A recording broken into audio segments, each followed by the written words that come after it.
strengthen Canada's long-term competitiveness while maintaining a strong commitment to newcomer integration. As a nonprofit, our ability to convene important conversations like this is made possible through the generosity of our partners. Today's event is proudly sponsored by EY Law, and the Carpenters Regional Council is our event sponsor. Thank you both for your valued partnership and support.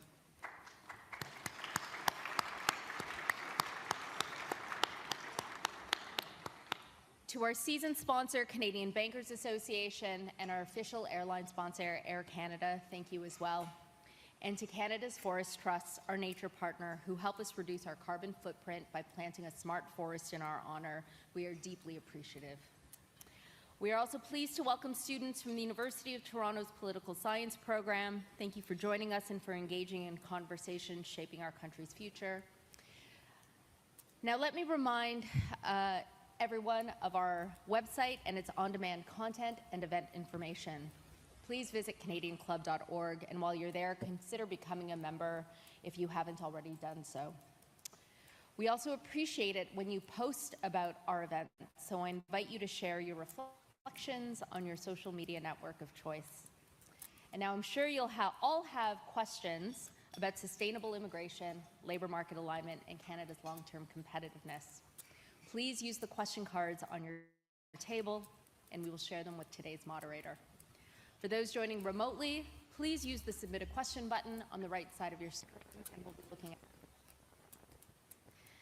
at this time, it is my pleasure to invite Managing Partner, Immigration Services, Law Canada, to formally introduce our guest of honor and today's moderator. Bhatia, Canada's podium is yours. Well, thank you, Chisan. And thank you to everybody who braved the ice and the snow today to be here. Thank you for being here. Distinct today's speaker, Metlege Diab, Canada's Minister of Immigration, Refugees and Citizenship. The Honourable Lena Metlege Diab leads one of the most consequential portfolios in the federal government at a time when immigration continues to be a central pillar to Canada's economic future and our social fabric. Appointed Minister of Immigration, Refugees and Citizenship in 2025, she brings to this role both deep personal experience and decades of public service. And Minister, I've really enjoyed having our conversation today at lunch. Born in Halifax to Lebanese immigrant parents, Minister Metlege Diab's own life story reflects the promise and the challenges of migration and integration. A perspective that informs her commitment to an inclusive and sustainable immigration policy that aligns with Canada's pluralistic values. Before entering federal politics, Minister Metlege Diab served for nearly a decade in the Nova Scotia legislature, where she held several senior cabinet roles, including Minister of Immigration, and notably as the province's first female Attorney General and Minister of Justice prior to public office. She practiced law in Halifax for more than 20 years and was also a small business owner and active community leader. That background gives her a practical, grounded perspective on immigration as a system that directly affects employees, families, and communities across this country. At EY Law, we support some of the largest global organizations in navigating the complexities of Canada's immigration system, from attracting global talent to supporting compliance, mobility, and long-term workforce strategy. That frontline view makes conversations like today's especially important as the government is evolving the immigration program towards supporting more sustainable immigration levels. Many business leaders are eager for further details on the commitments the federal government introduced in the November budget, including measures to streamline permanent residence pathways for temporary foreign workers in Canada. For companies operating across the Canada-US border, there is also significant interest in Canada's efforts to attract US-based non-immigrants who were educated in North America, particularly many H-1B visa holders. We understand that Minister Metlege Diab is expected to provide updates during her remarks today, including the introduction of new categories under the express entry system, and we are very keen to learn more about this. After her remarks, the Minister will sit down for the Q&A with Martin Basiri, founder and CEO of Passage, whose work sits at the intersection of global talent, employer needs, and immigration policy. Make sure that you send up your questions with our volunteers who are walking around the room. And now, Minister Metlege Diab, welcome to Canada's podium.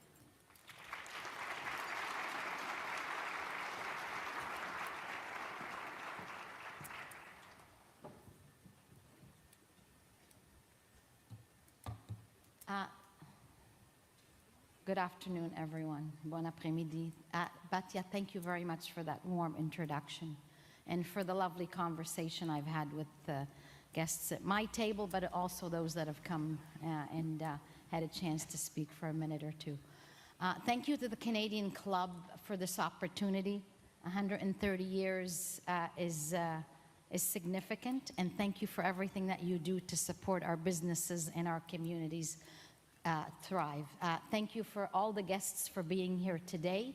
I know there's a winter happening, so I hear, and snow, but I see all the tables filled, so it's wonderful to see everybody. Let me begin by acknowledging that we're gathered on the traditional territory of the Wendat, the Anishinaabe, and as well as the Haudenosaunee and the Mississaugas of the Credit. Thank you to my Deputy Minister, Dr. Kochar, for also being here with me today. I'm pleased to speak to you today about immigration. It's something that is deeply woven into my personal story and into Canada's story.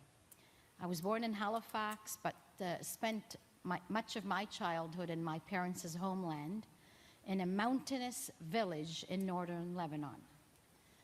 My elementary schooling was in French and Lebanese language. Lorsque la guerre a éclaté, nous sommes revenus au Canada et j'ai dû m'adapter à un nouveau mode de vie, notamment à la langue anglaise. Upon returning to Canada, I had to adapt to a new way of life, including learning English. Ces événements ont façonné ma façon de comprendre l'expérience des nouveaux arrivants. These events have helped shape how I understand the newcomer experience. I know that immigration can be a powerful opportunity for Canada and newcomers alike when the right strategy is in place. My experience as a lawyer, as a former Minister of Immigration for Nova Scotia, has also inspired valuable insights that shape my decision-making every day. We are approaching the current immigration challenges with determination, with focus, and with compassion. And we're making progress. In January, I was pleased to announce that we met our immigration targets that we set in 2025. That was a big deal, by the way. We met each and every one of them. So it shows you that we can do what we decide to do.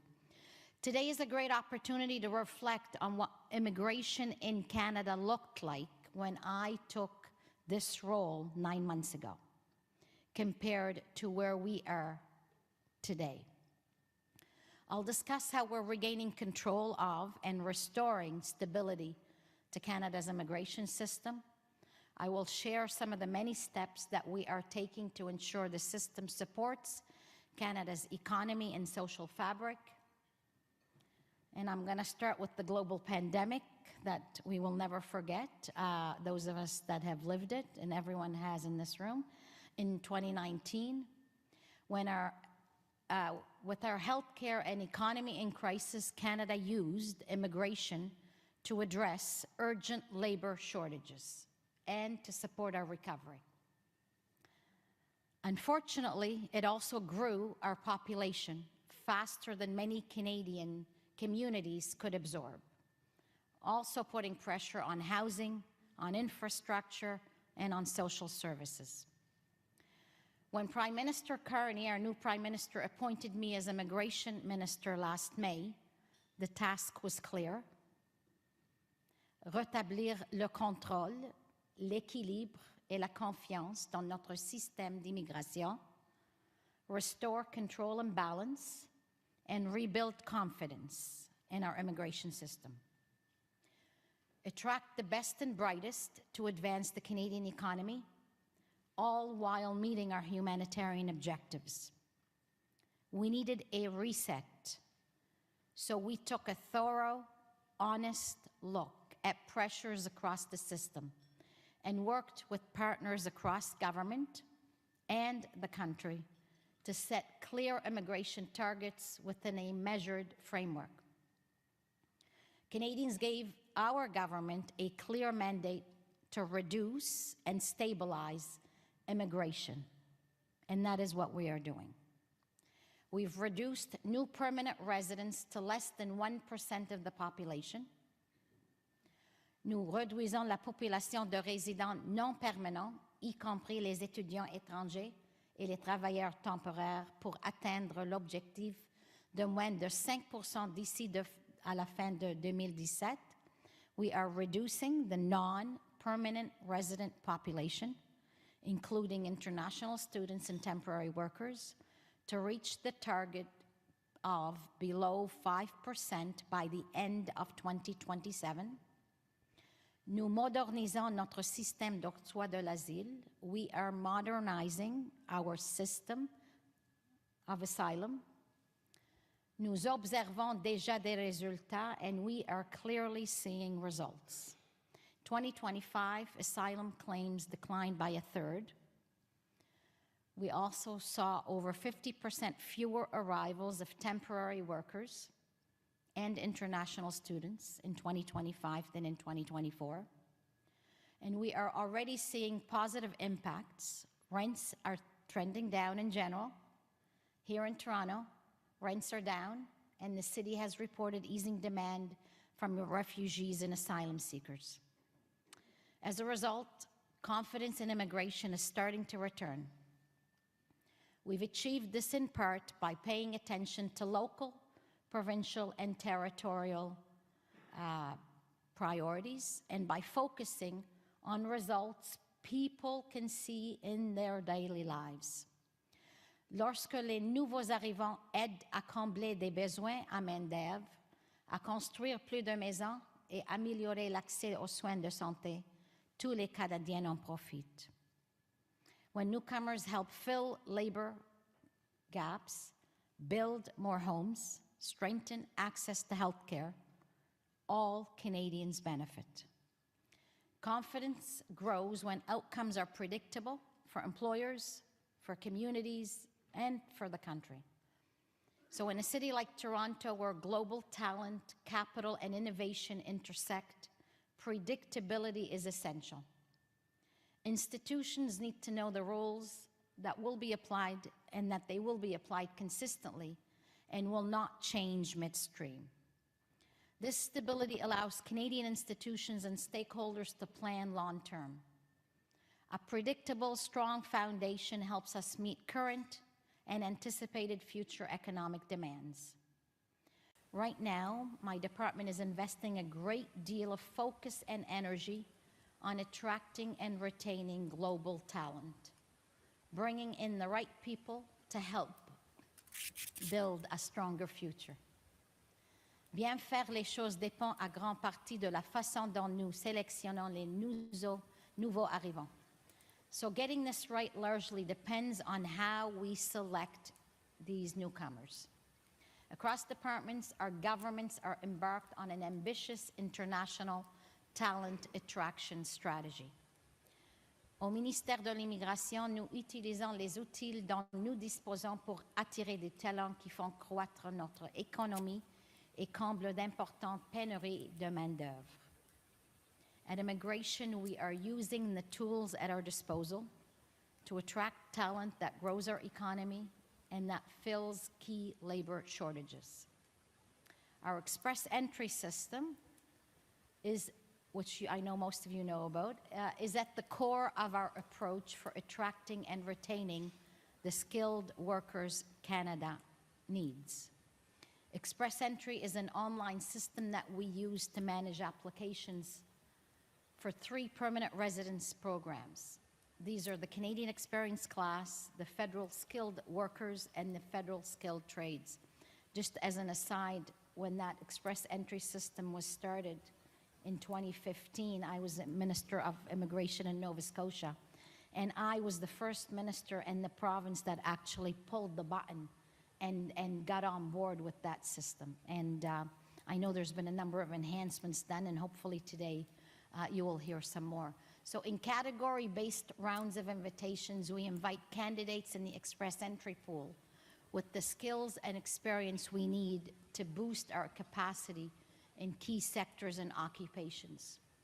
Candidates are awarded points and ranked in the pool based on skills, education, language ability, work experience, and other factors, the things that our employers are looking for. Aujourd'hui, je suis ravie de pouvoir profiter de cette occasion pour vous annoncer comment IRCC peaufinera Entrée Express en 2026. So today I welcome the opportunity to announce how IRCC will sharpen Express Entry in 2026. Premièrement, nous allons maintenir les catégories existantes qui fonctionnent. So first, we will continue the existing categories that are working.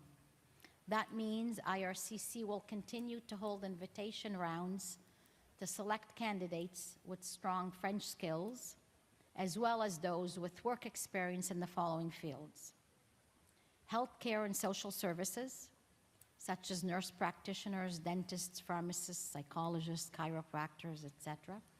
We will do the same with trades, such as carpenters, plumbers, machinists. These categories will support our government's nation-building, housing, and infrastructure projects. We will support education occupations, science, technology, engineering, math. These STEM categories include engineers and cybersecurity specialists. Tomorrow's economy will be driven by innovation and technologies like artificial intelligence. Growing these industries creates jobs and opportunities for the future. So that was first. Second, today we are introducing new categories designed to meet and support Canada's evolving needs and reflect our government's determination to attract the best talent to Canada. Here's our new Express Entry categories for 2026. If I had drums, I would say drum roll here. Thank you. We're adding categories for researchers and senior managers with Canadian work experience, recognizing that in certain occupations, many years of experience are required to make meaningful contributions. By providing a clear path to permanent residence, we're supporting the broader federal efforts to drive innovation and growth, including a $1.7 billion initiatives announced in December by Innovation, Science and Economic Development Canada to attract world-leading researchers to Canada. We're also adding categories for candidates with work experience in transport occupations, including pilots, aircraft mechanics, and inspectors. We've identified these sectors as areas in critical need. Strengthening those helps us move goods across the country and to new markets, supporting trade, supply chains, and economic resilience. And finally, we are creating a new category for skilled military recruits to attract highly skilled foreign military applicants. Eligible recruits with a job offer from the Canadian Armed Forces, including doctors, nurses, pilots, can be invited to apply for permanent residence. They will be subject to the same security and all military requirements. This new category will support our government's commitment to strengthen our armed forces, to defend our sovereignty, and to keep Canadians safe. This category and other priority categories supports Canada's defense industrial strategy, which Prime Minister Carney announced yesterday, by adding a range of workers critical to support our sovereignty and security. Enfin, je vous rappelle qu'en décembre, j'ai annoncé une nouvelle catégorie d'exprès Express 2026 réservée aux médecins étrangers ayant de l'expérience de travail au Canada. And finally, by way of a reminder, in December, I announced a new dedicated 2026 Express entry category for foreign medical doctors with Canadian work experience. Le fait de tracer clairement la voie à suivre vers la résidence permanente aide à garder les médecins au Canada et favorise un meilleur accès aux soins. Providing a clear pathway to permanent residence helps keep doctors in Canada and supports better access to care. The first round for doctors and a separate round for other healthcare professionals is happening this week. Finally, it's important to highlight that Express Entry continues to support our long-term commitment to strengthen Francophone vitality across Canada.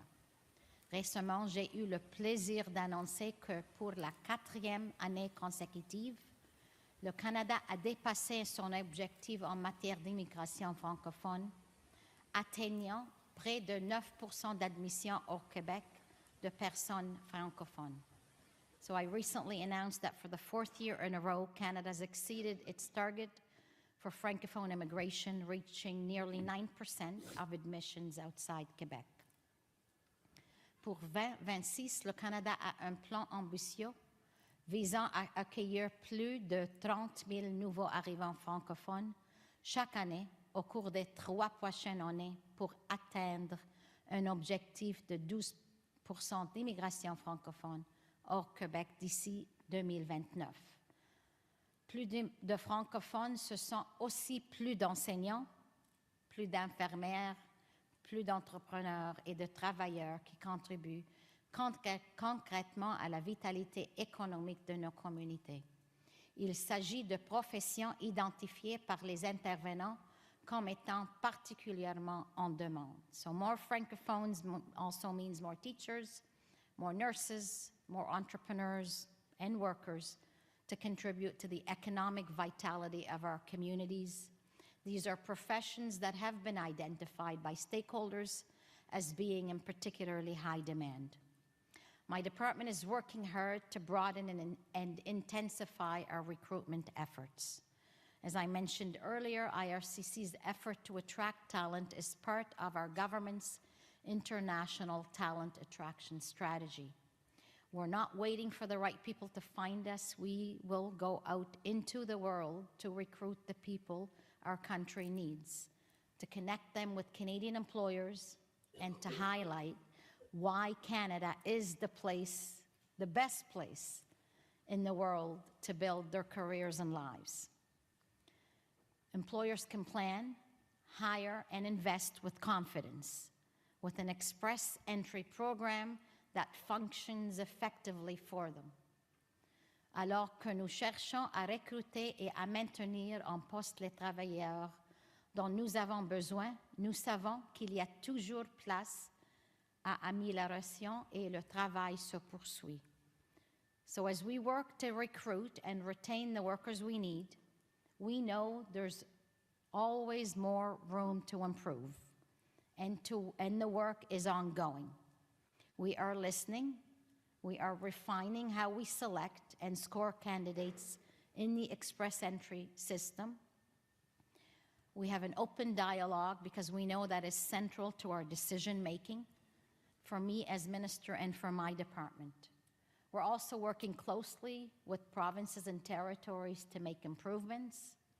This includes helping reduce barriers and support faster pathways to careers in Canada through the Foreign Credential Recognition Program. All levels of governments must work together to grow Canada's economy.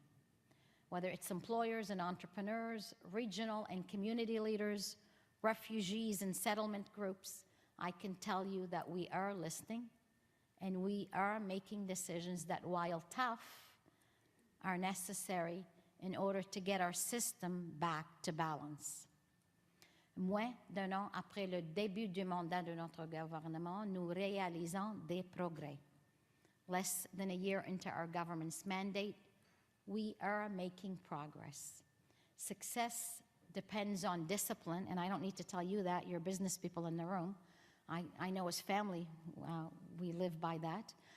Success depends on discipline, and without it, we risk its progress and the trust of Canadians. My department is restoring control to immigration so that it remains sustainable, targeted, and able to support Canada's economic growth and labor force needs. Merci beaucoup, and thank you very much.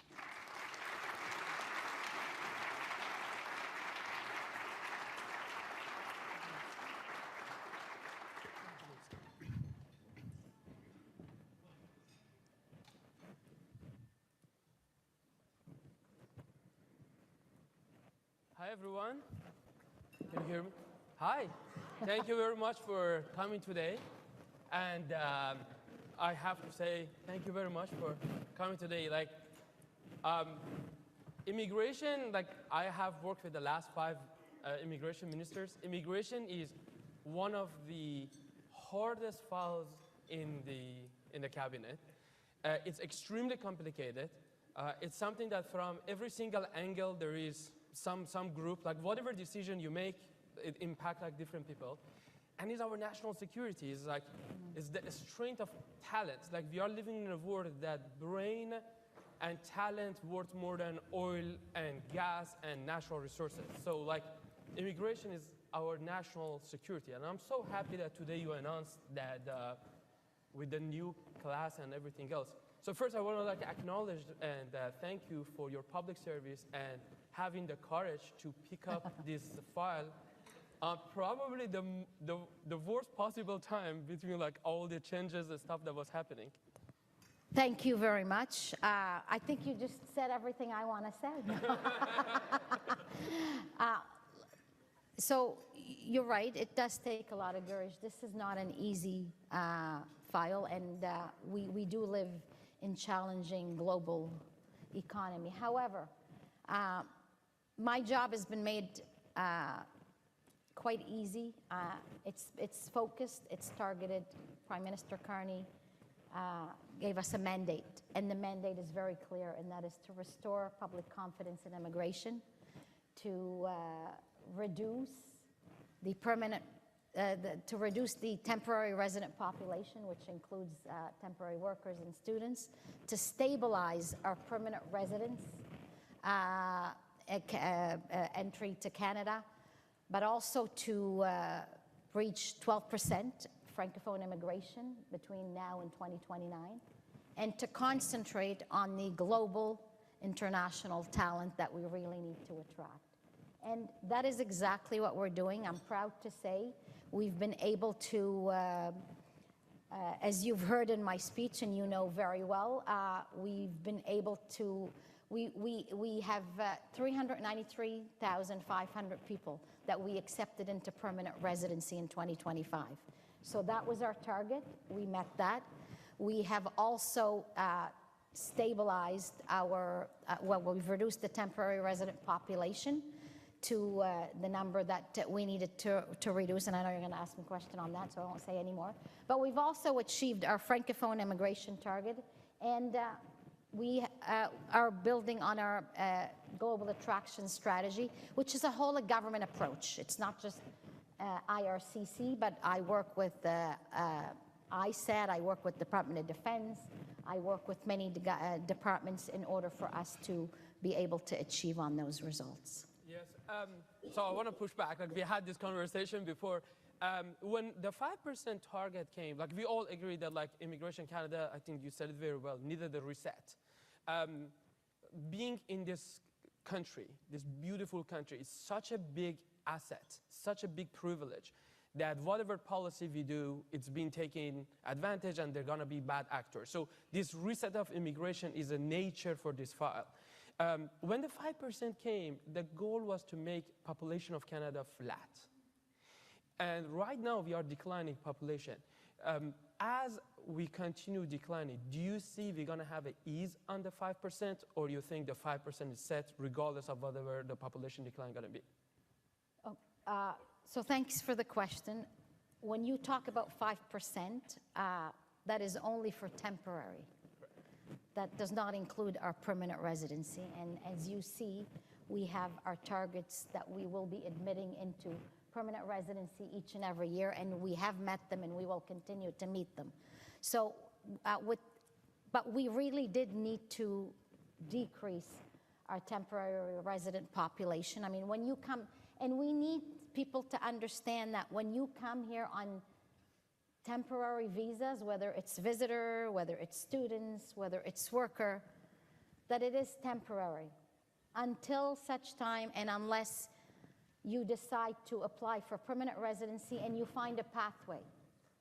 Otherwise, it is really temporary. And I believe people are hearing that and are feeling that. And with the fact that we've decreased a little bit less than what perhaps some thought we should be decreasing in last year, I think that's a good thing because it sets us up to being on target 2026, 2027. Yeah. So the other thing that happened, unfortunately, like I had the privilege of getting my permanent residency through this program called a startup visa. Many say that's the most successful startup visa file. We hired over 1,000 employees over time in Canada and brought over $10 billion to Canadian economy. Unfortunately, the program closer to 2019 and after, way before you come in, it started like drifting sideways. And right now, everything's like all over the place. When are we going to get our startup visa that actually works for true entrepreneurs back? So first, let me just, first of all, I've never met you before, but no, look, but I read, who's introducing me, so I obviously, or who is going to be questioning me. Congratulations. You are exactly who this country wants and needs. I appreciate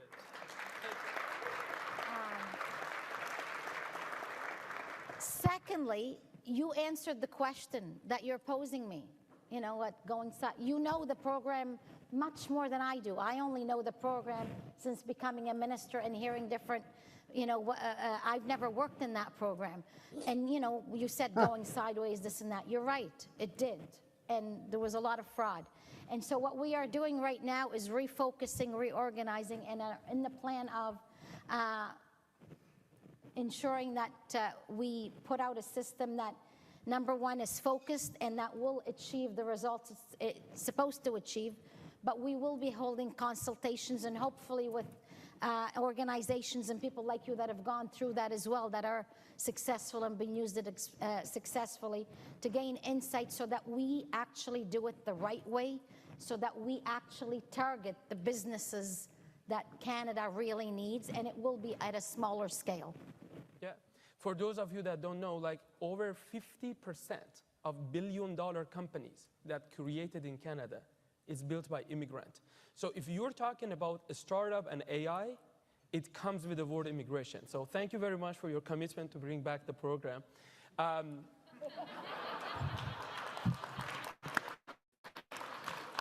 getting the promise. Like I could have not supported the, and I thank you on behalf of all the future Canadians and all those companies. So international students. I also was privileged to come here with University of Waterloo help.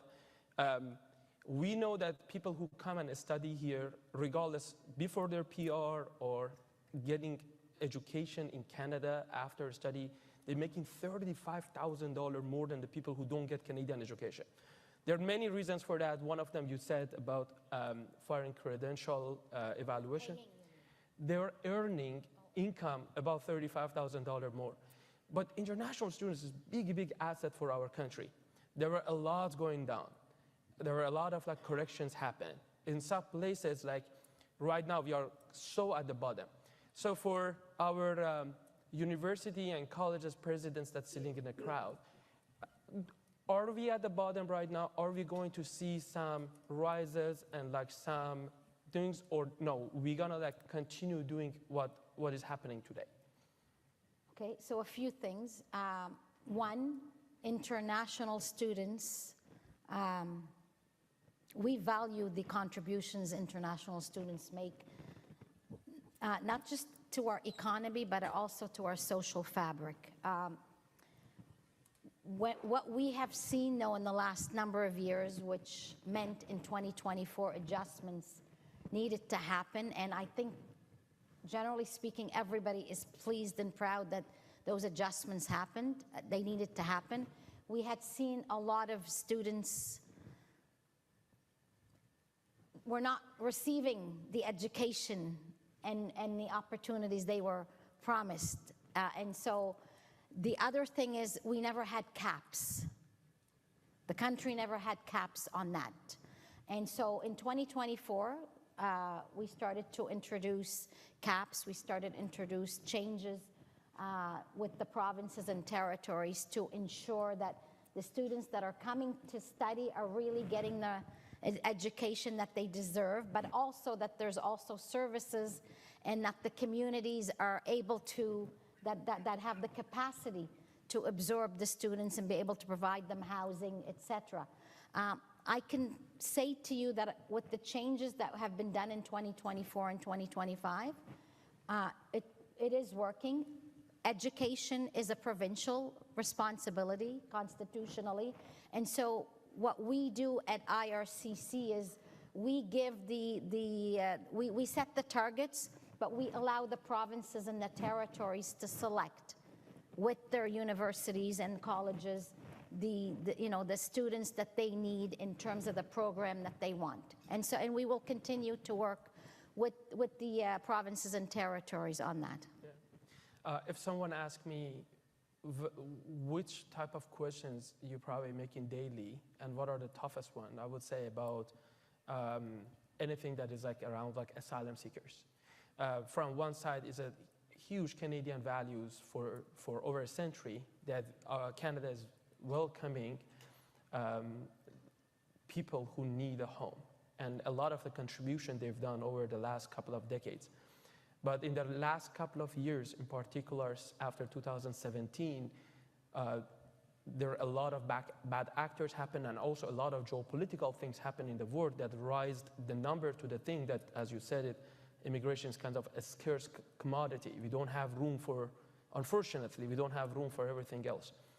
I want to like hear what is your take on like what IRCC is going to do about that. I know it was a 33% reduction last year, but also we are approaching FIFA, and it's going to be like a lot of people are going to come to this country with to watch the games, and probably there's no perfect answer, but I would love to hear like what's the plan.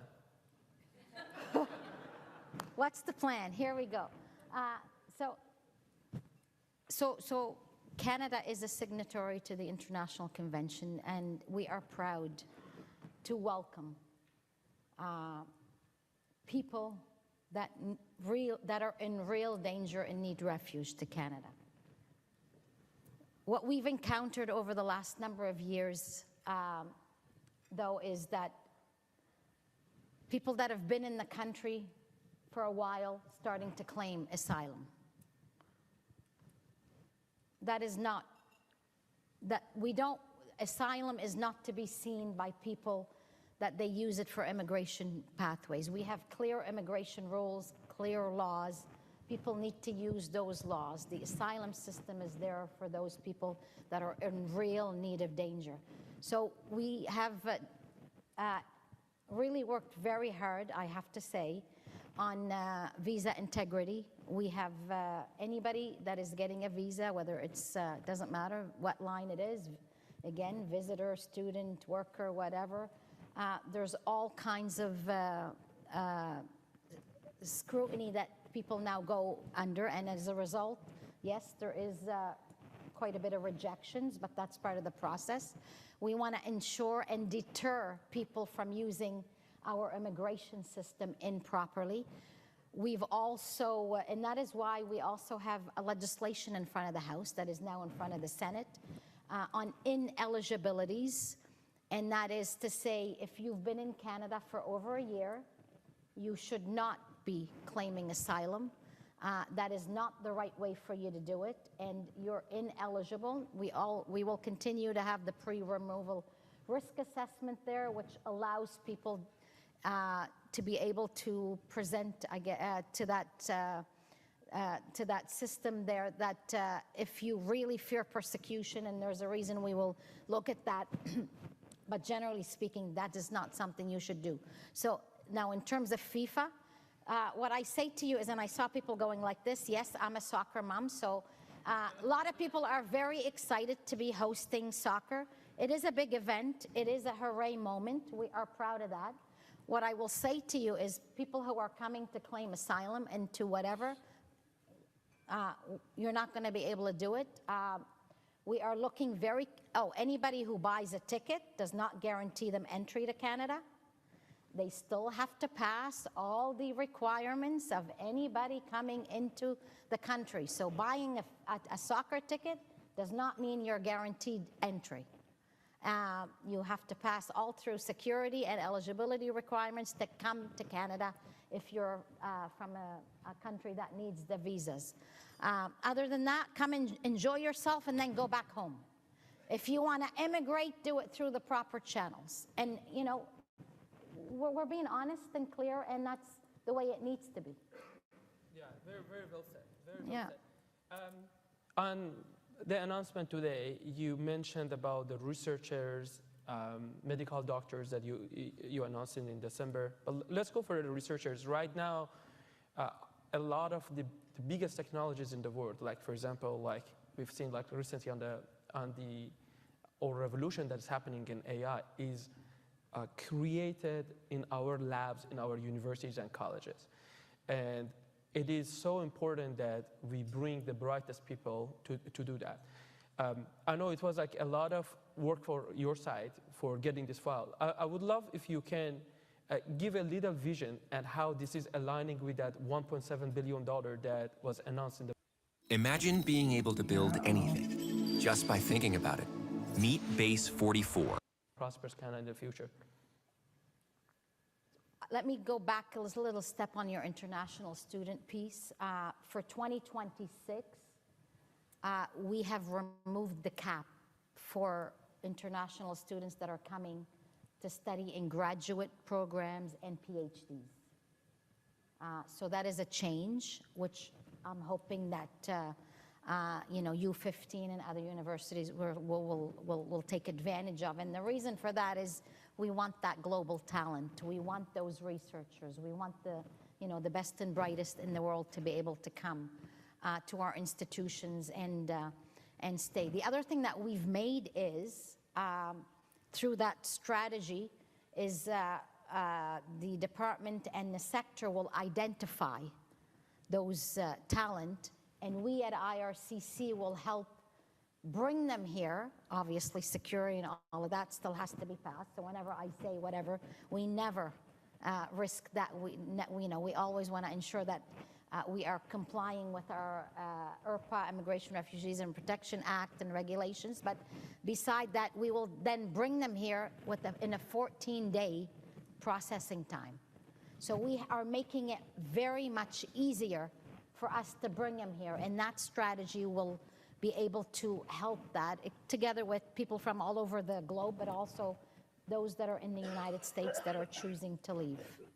Yeah, I have to say, one of the... by the way, I've heard there's quite a few that have already come. Yes, absolutely. Like also under the H-1B Right. that was happened in 2013, I have to say one thing. One of the greatest advantages that we have in Canadian immigration compared, for example, to our dear neighbors, like, for example, in the US or like a lot of things in Europe, is we adjust fast. We come with the new policies.